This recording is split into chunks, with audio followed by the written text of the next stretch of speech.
He paid her to clean the marble floors, not to cradle his children on them. But when he found her curled up on the cold tile, holding his twins through their nightmares like they were her own, something broke inside him. Something he didn't know was still there. Grayson Wolfe had built an empire from nothing but steel resolve, an Ivy League degree, and a complete disregard for things that couldn't be measured, like time, love, or grief.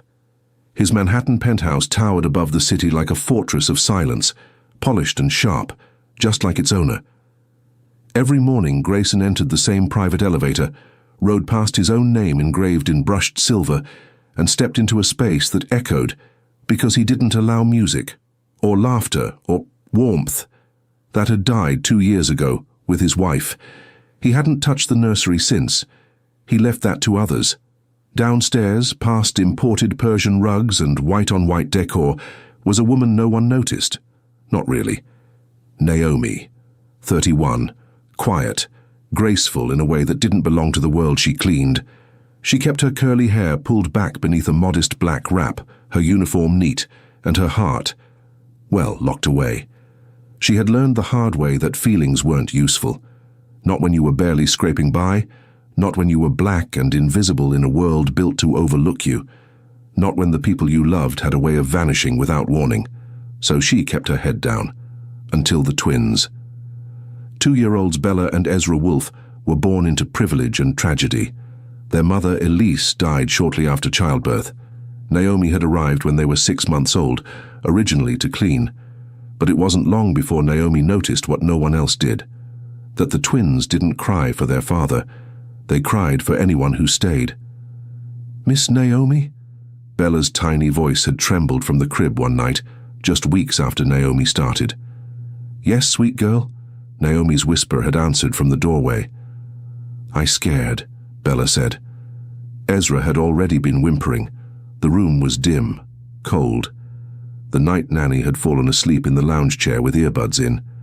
Naomi stepped in, just for a moment, just to soothe them. She'd meant to leave once they were asleep. But the carpet was soft, and their little hands clung to her blouse, and it had been a long time since someone wanted her close. That night she stayed. Grayson never noticed, or pretended not to. He kept his distance, even from the twins, especially from them. His assistant, Ava, often hinted that it was time to engage. "They're not just tax write-offs, Grayson," she'd joke, but he'd shut her down with a glare. He couldn't be what they needed. He was too broken, too guilty. Elise had begged him to slow down, to be home more, to hold her when the pain became unbearable. But he'd had mergers to close, boardrooms to impress. He didn't hold her enough. And now there was nothing left to hold. On a cold Thursday in November, everything shifted. Grayson had arrived home unexpectedly early after cancelling a deal last minute, a rare thing. The board thought it was strategic. In truth, he'd just felt off, restless, like something was pulling him home. He walked past the doorman, through the marble lobby, nodded at no one, and entered the penthouse. Silence. The night nanny was nowhere in sight. He made his way to the nursery, almost by instinct. He hadn't stepped foot in it since the funeral. He pushed open the door and froze. There on the floor lay Naomi, curled protectively between both cribs. Bella's tiny hand was tangled in her shirt.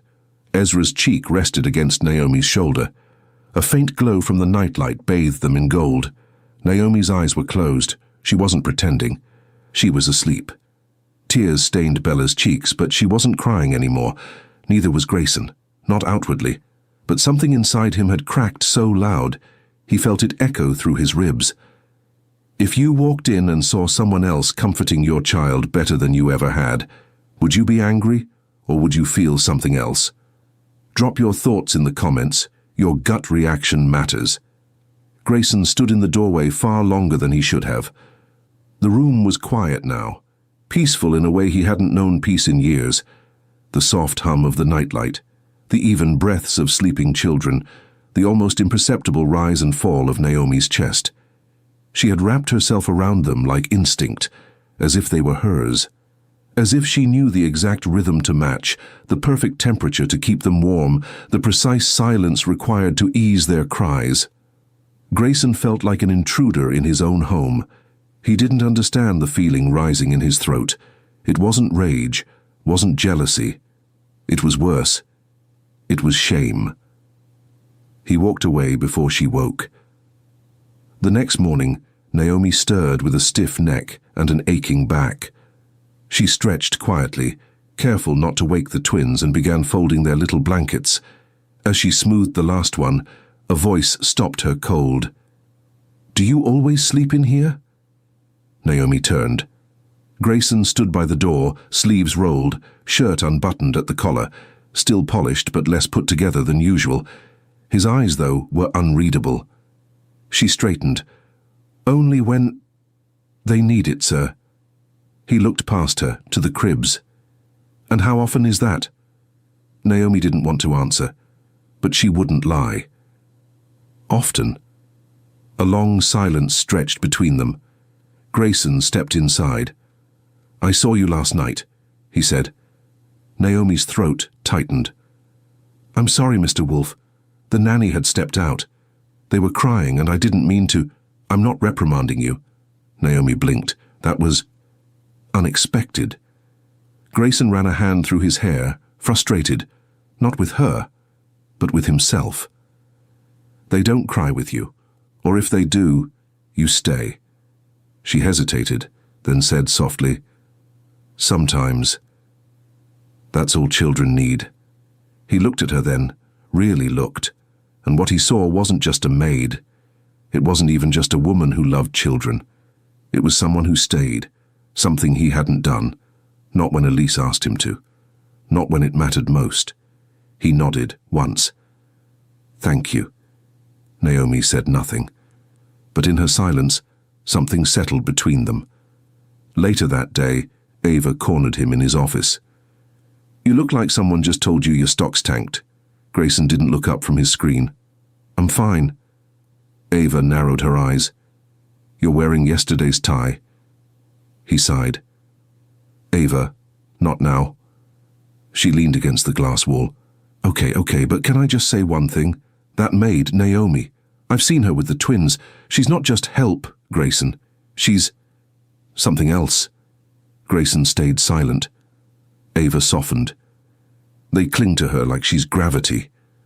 That night he sat at the edge of his bed, watching the city lights blink far below. His penthouse felt colder than usual, and all he could think about was Naomi on the nursery floor, holding his children like they were her world. Naomi, meanwhile, was trying to shake off the conversation. She didn't want complications. She didn't want kindness. The last time she'd let herself care like this, she'd lost everything. Her baby girl Jordan had only lived a few months, born too early. Naomi had held her through machines and prayers, then let her go with nothing left but a hospital bill and a hollow chest.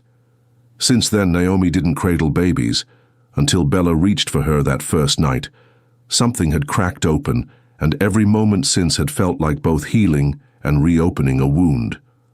The next evening, Grayson asked to speak with her again, in the study this time. She stood across from him, nervous. His walls were lined with law books, modern art, and ambition. It felt like standing in a courtroom. He didn't look at her when he spoke.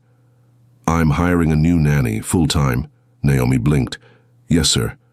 But not to replace you." She tilted her head. Grayson finally looked up. "I want you to stay, but not just to clean. I need someone they trust." Naomi's heart thudded in her chest. "You don't have to do that." "I know," he said, "but I saw the way they look at you. That's not something money can buy." Naomi searched his face for mockery, pity, power. She found none. Just a man realizing, maybe for the first time, what mattered. At this point, what do you think he should do? Follow his pride or follow his heart? Tell us in the comments. Should Grayson keep his distance or finally show up for his children? Grayson hadn't planned to sit at the breakfast table. In fact, he rarely did. Meals were something the staff prepared for the twins and the nanny, and he usually took his own in his office, or not at all. But that morning, something compelled him to walk into the kitchen, pour his own coffee and sit. It startled Naomi. She had just set down Ezra's spoon and was wiping his chin with a gentle touch when she saw the shadow at the door. Her whole body tensed like a startled deer. Grayson felt it. The stiffness. The unspoken, "What are you doing here?" He sat anyway. Ezra babbled something incoherent and reached for his bottle. Bella clapped. Naomi didn't speak. She focused on the twins, acting as though he wasn't there. It stung more than he expected. He cleared his throat. "I'd like to be more involved." Naomi looked up slowly. "With the children?" "Yes." She nodded once. "Okay." Silence again. Thick, awkward. Naomi turned her attention back to Bella, who had yogurt on her nose. Grayson stood up before finishing his coffee. He couldn't take the weight of her quiet. He'd forgotten how much silence could say. That day, Naomi kept her distance. She kept to cleaning, cooking, tending to the twins. She made sure Grayson had no reason to linger around her. Every time he entered a room, she left it. He wasn't blind to it, and it made him question if he'd done something wrong. Maybe he had crossed a line. Later, in the quiet of the nursery, Naomi talked to herself in whispers as she folded Bella's tiny clothes. "Don't be foolish, Naomi," she murmured. "This is not your home. These are not your babies. And he is not your rescue." Still, her hands trembled. She remembered the way he'd looked at her, not with dominance but with something that terrified her even more. Respect.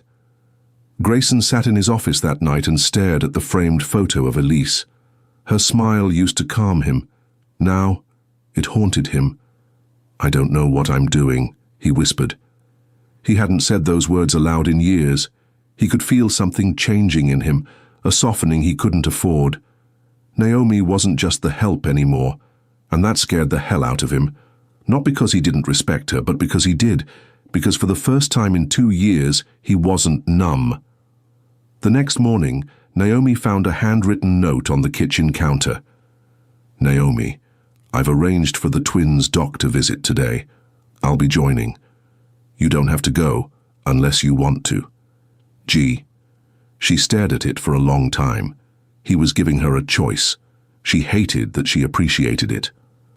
At 2 p.m., she found herself standing next to him in the pediatrician's waiting room. Bella was in her arms, Ezra on Grayson's lap. They sat in silence, until Grayson, softly, asked, "Were you close to your parents?" Naomi's breath caught. She didn't look at him. "My father left when I was a baby. My mother passed when I was 16. He didn't press, but something in his expression shifted, like he saw her more clearly. "And you?" she asked, surprising herself. "My parents were expectations, not people." They shared a glance, not warm, but real. After the appointment, they stepped out into the crisp fall air. The twins were asleep in their car seats. Naomi adjusted Bella's blanket, tucking it around her gently. Grayson watched her, not her hands, her. The quiet way she moved through the world, soft, sure, invisible, unless you were really looking. "I don't want you to feel uncomfortable around me," he said suddenly. Naomi stood still. "I haven't done anything to make you feel—" He stopped. "I'm not used to this." "Neither am I," she said quietly. "I'm trying," he added. "I know." And with that, she turned toward the car. That night, Naomi sat at the foot of her twin-sized bed in the servants' quarters and stared at her phone screen. She hadn't called her sister in weeks, hadn't opened the box of baby clothes she kept in her closet for years. She felt like a wall was cracking, and she didn't know if it was supposed to. Meanwhile, Grayson watched the baby monitor from his study, not because he needed to, but because Naomi was in the room, and the twins were asleep with smiles on their faces, because she was there.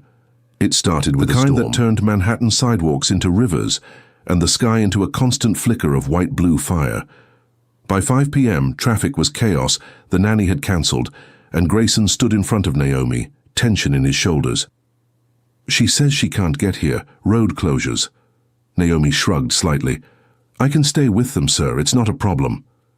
Grayson glanced at the clock. "And dinner?" Naomi lifted an eyebrow, a rare flicker of mischief. You ordering in? He sighed. I was supposed to meet with a venture firm. She didn't say they can wait. She just said, the twins need dinner and comfort, not chaos. He hesitated. Then, I'll stay. It was the first time Grayson ever chose to be fully present without being forced to. By 6:30 p.m. the twins were in the bath, giggling as Naomi pretended the washcloth was a spaceship. Grayson stood in the doorway, arms crossed, watching like he couldn't believe he was part of this moment. Ezra splashed water over the tub's edge. Hey, Naomi playfully scolded. Sir Ezra the Splashmaster. Grayson chuckled. It slipped out before he could stop it. Naomi glanced over. You have a nice laugh, she said simply. He froze. I didn't mean to, she started. No, he cut in. Thank you. It's just been a while. She nodded and turned back to the kids. But something changed. Softer air, shared space, shared silence. After the twins were tucked into bed, thunder cracked overhead. The city glowed through rain-soaked glass, and Grayson wandered into the kitchen.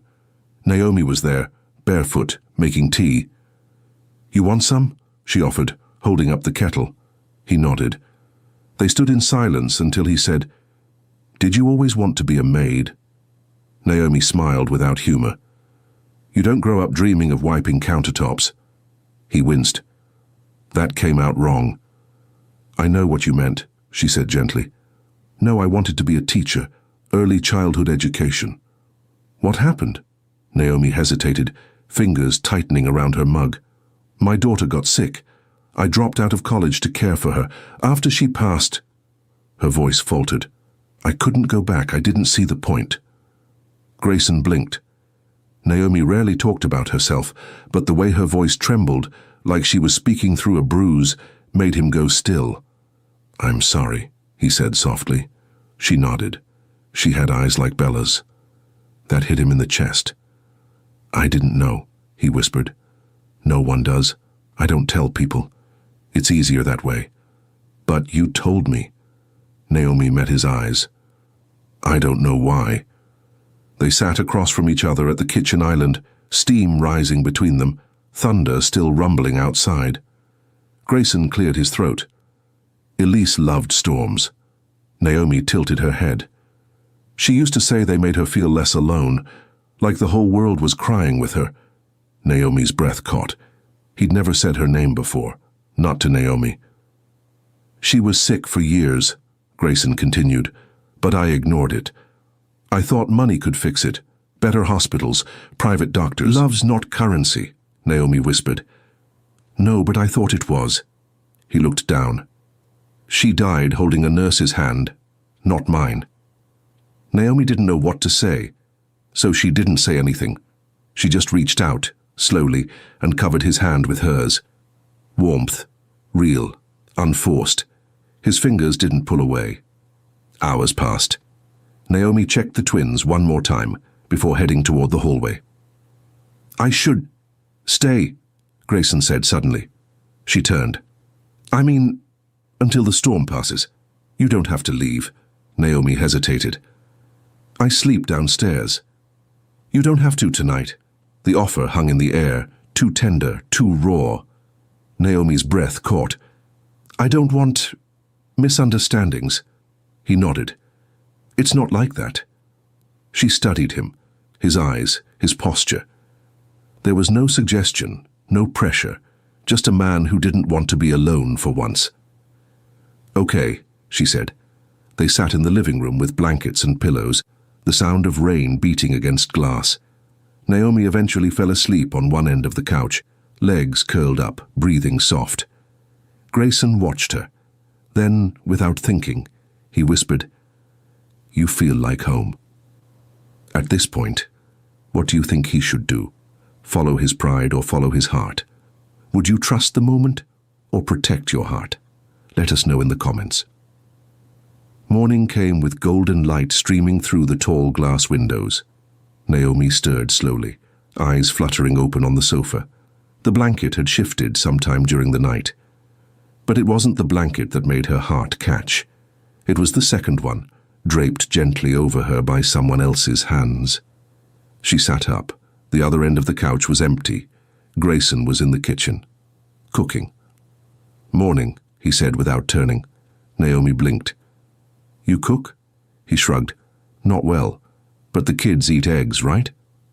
Naomi leaned on the kitchen island, watching him crack eggs with more confidence than she expected. "I usually do this when no one's looking." "So you're showing off now?" she teased gently. He looked over his shoulder, half smiling. "Maybe." It was disarming, domestic, almost warm. Naomi hated how much she liked it. The twins woke and padded in with bedhead and sleepy giggles. Naomi scooped up Bella and kissed her forehead. Grayson lifted Ezra without hesitation.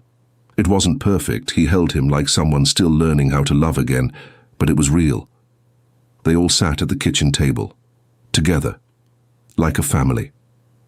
For one quiet morning, it felt like something out of a dream. Neither of them dared to speak aloud. Later, while the twins napped, Naomi stood by the laundry machines folding sheets. Grayson appeared in the doorway. "There's something I want to show you," he said quietly.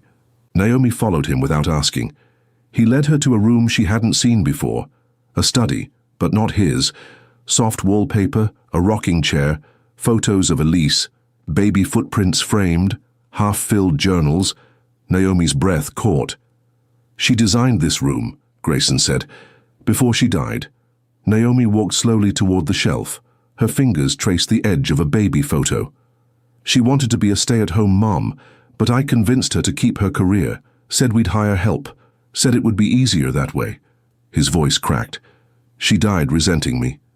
Naomi turned. "She asked me to stay home the night before the C-section, just to talk, watch a movie. She was scared." Grayson stared at the carpet. "But I took a call, worked late. By the time I got to the hospital, she was already in surgery." Silence wrapped the room. Naomi's eyes filled with quiet understanding. "You blame yourself. I didn't get to say goodbye." Naomi's throat tightened. She crossed the room slowly. "She would have forgiven you." He met her eyes. "Would you?" Naomi blinked. "Me? If someone let you down like that?" Her answer came too fast. "I already did." Grayson frowned. Naomi looked down, twisting the fabric of her sleeve. "The night my daughter stopped breathing, I was asleep." Grayson stood still. "I'd been up for days. I finally dozed off. She was beside me in the hospital bed. I was touching her hand." Her voice cracked. "When I woke up, she was gone." Tears slid down her cheeks. "I didn't say goodbye either." Grayson stepped forward. "Naomi, I never forgave myself. I never let anyone else in after that. Not really." He reached for her, hesitating, then placed a hand gently on her arm. She didn't pull away. Grief met grief, and in that space between them, something fragile began to heal. That night, Naomi opened the box she kept under her bed. Inside were baby shoes, a blanket, a pacifier she couldn't throw away. She sat with them in silence, her tears falling freely for the first time in years. In the room next door, Grayson stood over his sleeping children. His hand brushed Bella's hair. Then, without overthinking it, he walked to the guest room, knocked once, and when Naomi opened it, eyes red but shoulders steady, he said, "Tomorrow. Let's take them to the park." Naomi nodded. "Together," he added. She smiled softly. "Okay. Would you share your past with someone new, or would you keep it locked away?" Comment below. What's harder, letting go or letting someone in? Central Park glowed in the soft gold of a Saturday morning. Leaves crunched underfoot. The twins squealed in delight as Bella chased a squirrel and Ezra toddled toward a pile of leaves taller than him. Grayson stood beside Naomi, a paper coffee cup in hand. No bodyguard, no phone in sight, just him, her, the kids. No walls. Naomi wore her hair down for the first time since she'd started working at the Wolf residence. The soft curls caught the light. Grayson noticed, and she noticed him noticing. "Watch this, Daddy," Bella called. Grayson blinked. It was the first time she'd said it in months. He walked over, knelt, and watched her jump with 2 feet over a small puddle. Ezra clapped like it was the Olympics. Naomi laughed. It was the first time he realized how beautiful her laugh was. Not polished, not soft, just real. They stayed for hours, a shared pretzel, a chase around the duck pond. Naomi slipped once on a slick leaf and Grayson caught her by the elbow. "Careful," he said, their faces inches apart. "Thanks," she whispered, pulling back just before it lingered too long. But the moment hung between them like suspended air. Back at the penthouse, the twins napped, cheeks flushed from the cold. Grayson poured 2 glasses of cider, handed her one without asking. They sat on the floor of the nursery, just like she had weeks ago. "I forgot how good this room could feel," he said. Naomi smiled. "Love can do that." He looked over. "You really believe that?" She hesitated. "I didn't. Not for a long time." Grayson's voice lowered. "And now?" Naomi stared at the twins. "Now, maybe." They talked for hours. About childhoods, favorite books, secret dreams. Grayson told her he used to paint when he was a teenager. "My father said it was a waste of time." "Do you still paint?" "No," he said, "but sometimes I think about it." "You should." At one point, Naomi told him her daughter's middle name. Hope. She said it with a smile this time. No tears, just warmth. "I think about who she would have been, what her laugh might have sounded like." Grayson said nothing, just reached across the carpet and held her hand. No move, no pressure, just presence. Naomi didn't let go. Dinner was quiet, simple. The twins were too sleepy to fuss. Later, as Grayson cleared the table, Naomi leaned against the doorway, arms crossed, watching him hum an off-key tune. "Do you ever stop being impressive?" she teased. He looked up, surprised. "I'm not trying to be." "That's what makes it worse," she smiled. There was something so natural about the way they moved now, like magnets finding their alignment. That night, Naomi tucked the twins in while Grayson read a bedtime story. His voice was soft, calm. When he reached the final page, Bella reached up and touched his cheek. "I love you, Daddy." Grayson blinked. He kissed her forehead. "I love you too, Bells." Naomi watched from the hallway, one hand over her chest. Later, as they walked back to the guest room, Grayson paused. "Can I show you something?" Naomi nodded. He led her to a closet in the back of the study and pulled out a canvas. Half finished. Soft strokes of grey and gold. A skyline. A mother holding a child. Rough, incomplete, but full of feeling. "I started this after Elise died. I haven't touched it since." Naomi walked closer. "It's beautiful." He looked at her. "I want to finish it." Naomi looked at the painting, then at him. "Then do it." He looked down, then slowly stepped forward. She didn't move. His hand reached up, brushing a curl from her cheek. "Naomi," he whispered. She exhaled softly. "I know." He leaned in. Their lips met in the softest, quietest kiss. It didn't rush, it didn't burn, it healed. When something feels this real, do you trust it, or wait for it to fall apart? Tell us in the comments, can 2 broken hearts really build something whole? The kiss changed everything. For the first time in years, Naomi allowed herself to feel something that wasn't survival. And for the first time ever, Grayson let someone close without conditions or control. The next morning, they moved around each other with quiet smiles and subtle glances. Not lovers, not strangers, something in between, something new. But the world outside hadn't changed, and the past always finds a way back in. It started with whispers.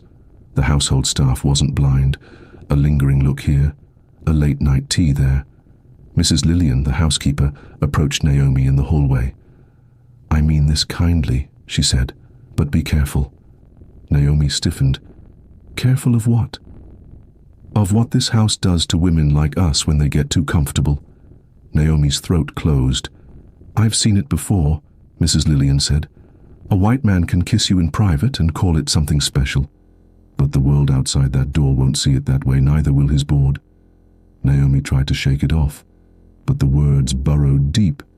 She began to pull away, softly at first, missing eye contact, speaking only when needed. Grayson noticed. At first he assumed it was nerves, but by day 3 of the shift, he confronted her. "You're avoiding me," he said as they cleaned up after dinner. Naomi shook her head. "I'm just busy." "Don't lie to me." She flinched. Grayson stepped back. "I didn't mean that." "You're my boss," she said, voice sharp now. "It was a mistake." He blinked. "A mistake? This, us. It can't happen. It shouldn't have happened." "Naomi, where is this coming from?" She looked away. "You don't know what it's like to be me in your world." He stepped closer. "Then explain it. You don't get to ask me to open my soul in a house where I'm still expected to clean up after everyone when the music stops." He was quiet, stung. Naomi grabbed a dish towel, folded it too tightly. "You want something real, Grayson? Then stop seeing me as the woman who fixed your family for you." He stared at her. "No," he said finally. "I see you. And that's the problem, isn't it? Because I do feel something. And maybe that scares you more than it scares me." "You don't feel guilt?" she snapped. "For how easily this could all look, like you rescued the maid?" Grayson didn't respond. His silence was the answer. Naomi's voice softened, but it cut deeper. "You say you're trying, but when it matters, you still freeze." That night, Naomi packed a bag. She left the nursery door slightly open, heartbreaking. She whispered to the twins in their sleep, one hand on each tiny back.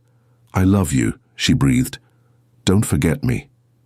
She left a note on the kitchen island. "Thank you for everything, but I can't stay where I can't belong." Naomi Grayson found the note at dawn. He didn't react, not at first, just stood there, staring at her handwriting, the kitchen bathed in pale light. Then he crumpled it in his fist. He didn't go to work that day. He sat in the nursery all day. Bella climbed into his lap. Ezra played with his cufflinks, and Grayson just held them, silent, hollow. Ava showed up late that afternoon. She took one look at him and said, "You messed it up, didn't you?" "She left," Grayson replied. "Then go get her." "I don't know how." "Then figure it out," she snapped. "Because I've never seen you fight for anything that mattered." He looked up, eyes red. "I don't know what I'm doing." "Then try. For once, try with your heart, not your money." Meanwhile, Naomi sat in her sister's guest bedroom in Queens, staring out the window. A pink onesie sat folded beside her suitcase. She hadn't brought it before, but this time she had packed it. Her heart still ached, but something inside her whispered, "He saw you. And you let him." And that mattered. Naomi didn't sleep that night. Her sister's apartment buzzed with city noise, horns, buses, late-night conversations through the thin walls, but all she could hear were echoes, Ezra's giggles, Bella saying, "Daddy," Grayson whispering, "You feel like home." She pressed her palm against the folded pink onesie in her suitcase. She had brought it as a goodbye. Now it felt like a question. Was she really going to walk away from the first thing that had felt like love in years? Grayson sat in the nursery, lights dimmed. He didn't call Ava, didn't leave voicemails, didn't call Naomi. He just sat, one arm around Bella, one hand resting on Ezra's back. The two of them slept tangled in his arms like they knew she was gone, and it broke him. He reached for his phone, typed Naomi's number, then deleted the message. Did she hate him? Was she gone for good? "You don't know what it's like to be me," she'd said. And she was right.